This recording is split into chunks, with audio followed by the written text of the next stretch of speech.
Hi friends, welcome to our channel. Let us try to understand how Ayodhya was at the time of Ram.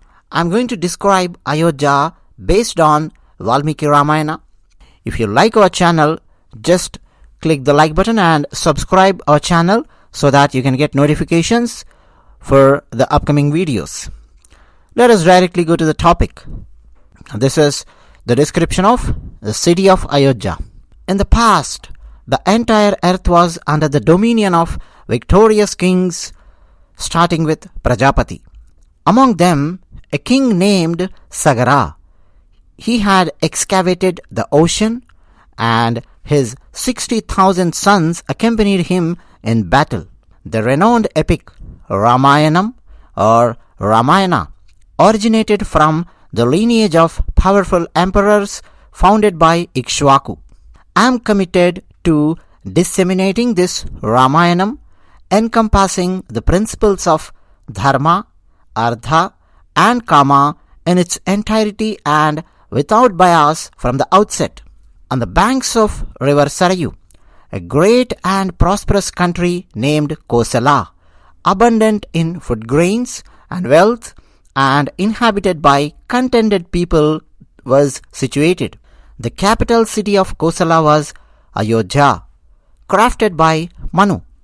It was a splendid city with well-organized streets extending 12 yojanas in length and 3 yojanas in breadth. Ayodhya's thoroughfares were adorned with beautiful flowers and regularly sprinkled with water, presenting a magnificent sight. King Dasharatha, akin to Indra in heaven, enhanced the prosperity of his kingdom. The city of Ayodhya had arched gateways, bustling markets, various artisans, and an abundance of instruments and weapons.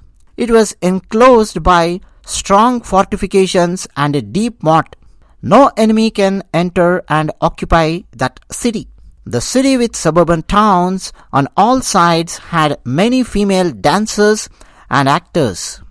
Ayodhya was filled with gardens, mango groves, and filled by sal trees. It abounded with several elephants and horses, cattle, camels, and mules. Ayodhya attracted many tributary kings who used to pay tributes, merchants from diverse lands, and resembled Indra's Amaravati with its majestic mountains and mansions adorned with precious stones, with groups of men and women and adorned with 7-storied palaces. It looked wonderful, like a board where the game of Ashtapada is played. It was rich in all kinds of gems. Its houses were constructed on leveled ground with no space left unutilized. It was abundant, stocked with fair-grained rice and water which tasted sweet like sugarcane juice. The city resonated with the sounds of trumpets, drums, stringed instruments, and panavas.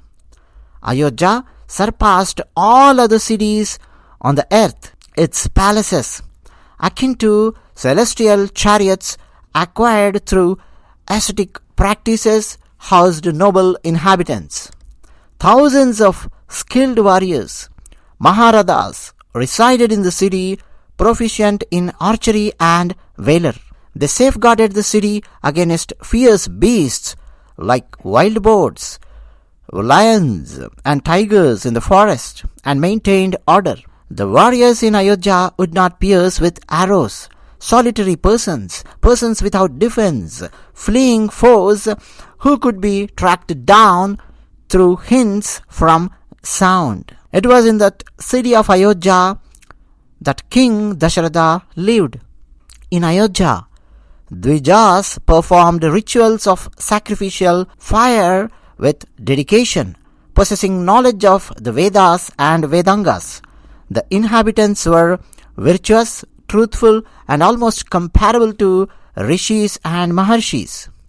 King Dasharatha, following the traditions of Manu, ruled the world with Vedic wisdom, prosperity, and might. Under Dasharatha's rule, the people of Ayodhya were content, virtuous, well versed in sacred texts, and self-sufficient. The city thrived without the presence of lustful, miserly, unscholarly, or atheistic individuals. The citizens were righteous, self-controlled, and adorned with ornaments embodying purity and prosperity. The city was a haven of charitable deeds, devoid of thieves or those of improper descent. Dasharatha was dear to the inhabitants of towns and villages. Among Ikshvaku kings, Dasharatha was a great charioteer capable of fighting with many Maharathas single-handed. Dasharatha performed many sacrifices and was devoted to the practice of dharma. He was in full control over his subjects. He was a great sage, a royal saint, and renowned in the three worlds. He was a destroyer of enemies. In riches, he was comparable to Indra and Kubera. King Dasharatha, who always kept his word and followed dharma, attained prosperity and pleasure in equal measure by righteous means, ruled that best of the cities as Indra ruled Amravati. The people living in that excellent city were happy, virtuous, well-read in the Vedas and the Shastras, and content with the possessions of their own. They were free from avarice and always spoke the truth. In that best of cities, there was not even a single householder who had not adequate wealth or who had not achieved dharma, artha and kama, or who did not possess the wealth of food grains, cattle and horses. All men and women in that city were of righteous conduct, fully self-controlled and prosperous with good conduct and behavior. Ayodhya citizens were pure like Maharshis. In Ayodhya, there was none without ear ornaments, without coronet, without wearing garlands, and none unclean, and none without the anointment of fragrance on the body. In the city of Ayodhya, there was no one who did not eat food to full satisfaction and was not charitable. None was found without wearing ornaments on the hands and bracelets on the upper arms and around the neck. Also, no one could be seen who had not restrained his passions and emotions. In the city of Ayodhya, there was none who did not kindle the sacrificial fire. There was none who did not perform a sacrifice. There were no thieves or mean-minded persons or persons of improper descent of mixed castes. The Brahmins adhered to their duties. They were charitable and maintained self-control. Atheism, falsehood, and ignorance were absent in Ayodhya. Ayodhya was a city of wealth, beauty, and unwavering devotion to the king. The four Varnas coexisted harmoniously, with each fulfilling their respective roles, and the city thrived under Dasharatha's wise administration. There was no one who was jealous, incompetent, or illiterate. There was no Brahmin who was not well versed in the Vedangas or who did not perform religious vows. There was not even one who would not donate in thousands. There was no one distracted or depressed. In Ayodhya, there was no man or woman who was not endowed with wealth or beauty. It was not possible to see anyone who had no devotion for the king. There, in Ayodhya, the best of cities, the first of four Varnas, that is Brahmins, they used to worship gods and guests. They had the sense of gratitude. They were munificent, heroic, and possessed prowess. They lived long, they were righteous and truthful, and they lived together with their sons, grandsons, and wives. The Kshatriyas were obedient to Brahmins, and Vaishyas followed Kshatriyas. Shudras assisted the three Varnas and all were fully occupied in their respective professions. The city was ably governed by Dasharatha. He is great among the Ikshvakus in the same way as it was previously administered by Manu, the foremost among men and the most intelligent. It abounded with warriors, like a cave with lions. They were almost like flaming fire, the most determined among experts and accomplished in learning the science of arms. The city was full of excellent horses born in the regions of Kamboja, Bahlika, Vanayu and Sindhu, similar to that of Indra's horse.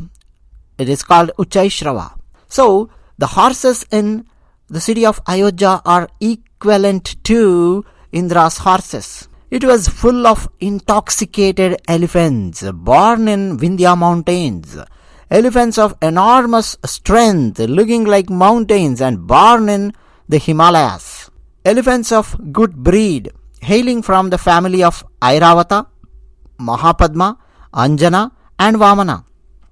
The city of Ayodhya was always full of intoxicated elephants resembling mountains belonging to the races of Bhadra, Mandra, Mriga, and interbreed of these three races, Bhadra, Mandra, Bhadra and Mriga, Mriga and Mandra.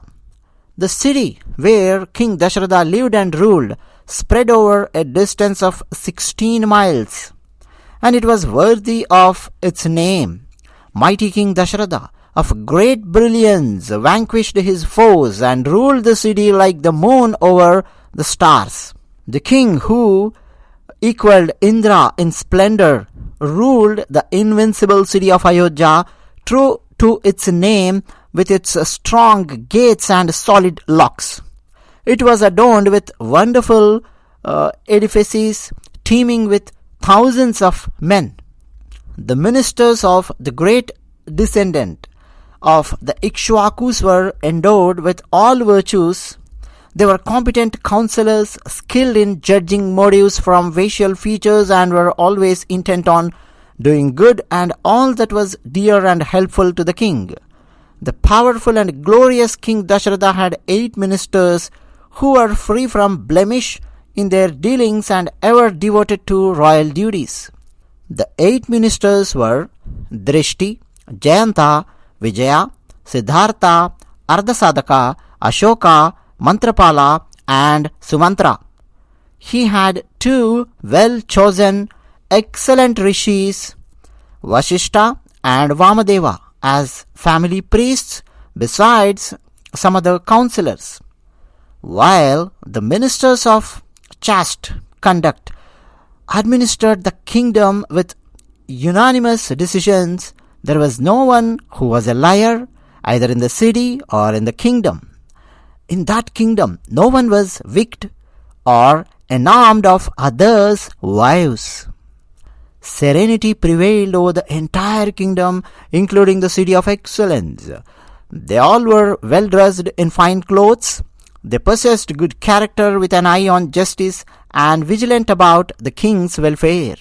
Accompanied by the ministers who were devoted to his welfare, adept in counseling, skillful, capable and loyal towards Dasharatha, the king Dasharatha acquired the glory like the rising sun with luminous rays. This is the power of Ayodhya city under King Dasharatha. Friends, this ends the description of Ayodhya city in Valmeeki Ramayana. I tried my level best to translate the slokas of Valmeeki Ramayana and described the city of Ayodhya. If you like our video, just click like button. If you want to subscribe to our channel, just click the subscribe button and subscribe to our channel. And if you want to express your opinions, just write down your opinions in the comments section. Thank you. Thanks a lot.